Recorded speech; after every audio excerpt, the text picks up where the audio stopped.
পরিবার পরিজন আত্মীয় স্বজন বন্ধু বান্ধব সঙ্গী সাথী যারা আছে তারা যাবে, আর যাবে তার মাল সম্পদ তখনও থাকবে।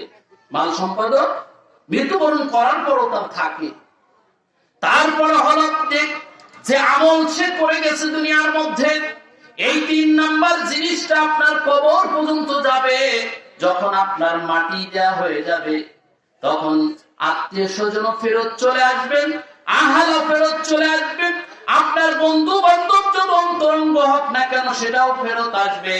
2 নাম্বার আপনার সম্পদ গুলো আপনার ওয়ারিসরা ভাগ বটরা করে আপনার নাম থেকে চিরদিনের জন্য নিয়ে যাবে। কথা বলেন ঠিক কিনা? যে জিনিসটা থাক আপনি যদি নেক আমল করেন সেটাও আপনার সঙ্গী হিসাবে কবরে থাকবে, আপনি যদি বদ আমল করেন সেটাও আপনার সঙ্গী হিসাবে কবরে থাকবে। চিন্তা করো বিবেক দিয়ে।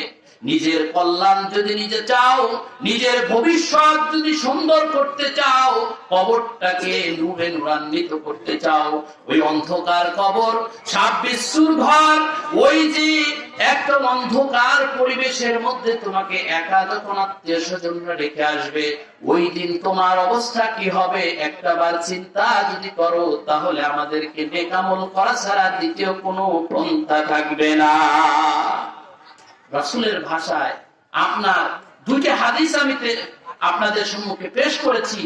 1 নাম্বার হাদিসের মধ্যে ছিল 3টা জিনিস হলো দুনিয়াতে আপনার, 3টা জিনিস দুনিয়াতে আপনার, আর কবর পর্যন্ত যাবে 3টা, তার মধ্যে 2টা চলে আসলো, থাকলো কয়টা?